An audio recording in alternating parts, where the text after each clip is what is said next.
কি ভাবছেন বয়স হয়ে গেছে? আমার তো বয়স হয়ে গেল, আর কতদিন বাঁচবো, আমার তো যাওয়ার সময় হয়ে গেল। প্রিয় বন্ধু, আমরা জানি না কে কতদিন বাঁচবো। জন্মেছি যখন মরতে হবেই, আজ নয় কাল। তো এটা নিয়ে কেন টেনশন করতে যাব? আমরা কেউই অমর নই, কেউই অমর নই। তবে যে কদিন আছি কেন টেনশন করে বেঁচে থাকবো, কেন হতাশ হয়ে বেঁচে থাকবো? ভাই, আনন্দের সহিত বেঁচে থাকবো, হাসি মুখে মরবো, সততার সহিত ভাই দিন যাপন করার চেষ্টা করতে হবে এবং বিন্দাসভাবে নিজেকে রাখতে হবে। বয়স একটা সংখ্যা মাত্র, আর কিচ্ছু না। এই যে 50, 60, 70, 80 কিংবা তারও বেশি, এই যে বয়সগুলো না, শুধুমাত্র একটা সংখ্যা। মনটাই হচ্ছে আসল কথা। যত বেশি আপনি নিজেকে স্ট্রং রাখতে পারবেন, যত বেশি আসলে আপনি নিজেকে মোটিভেট করতে পারবেন, নিজেকে ইন্সপায়ার করতে পারবেন, নিজেকে বিজি রাখতে পারবেন, আনন্দে রাখতে পারবেন, তত বেশি আসলেই আপনি জীবনটা এনজয় করতে পারবেন।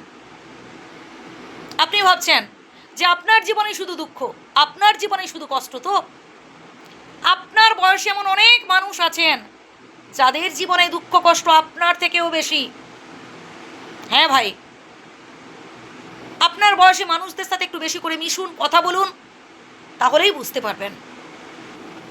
প্রত্যেকের জীবনেই দুঃখ আছে, প্রত্যেকের জীবনেই কষ্ট আছে, আবার সুখও আছে। যত বেশি আপনি এই দুঃখ কষ্টগুলোকে হাসি মুখে গ্রহণ করতে পারবেন, তত বেশি আসলে আপনি জীবনের মানেটা উপলব্ধি করতে পারবেন। জীবনে দুঃখ থাকা প্রয়োজন, তবেই আমরা বুঝতে পারবো যে সুখ জিনিসটা আসলে কি। আমরা অনেকেই আছি খুব আবেগী, অপরকে বেশি ভরসা করে ফেলি, কোথায় কোথায় কেঁদে ফেলি মানুষের কাছে। না, চোখের জলটা ভাই অযথা যাত্রার কাছে ফেলবেন না, চোখের জল ফেলুন স্বয়ং বিধাতার কাছে। মনের সমস্ত দুঃখ কষ্টের কথাগুলো তার কাছে জানান ভাই। একটা সময় আপনি আপনার পরিবারের জন্য অনেক কিছু করেছেন, অনেক স্যাক্রিফাইস করেছেন, কিন্তু এখন তাদের থেকে যতটুকুন পাচ্ছেন খুবই সামান্য। এতে কষ্ট পাচ্ছেন, মন খারাপ করছেন? না প্রিয় বন্ধু, এতে কষ্ট পাবেন না, মন খারাপও করবেন না। আপনি আপনার দায়িত্ব পালন করেছেন, আপনি আপনার কর্তব্য পালন করেছেন, বাকিটা বিধাতার উপর ছেড়ে দিন।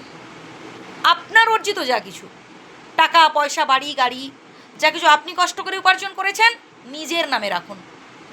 হ্যাঁ, অন্য কাউকে আপনি নমিনে রাখতেই পারেন, কিন্তু যাতে আপনিই ভোগ করতে পারেন এই চেষ্টা করবেন।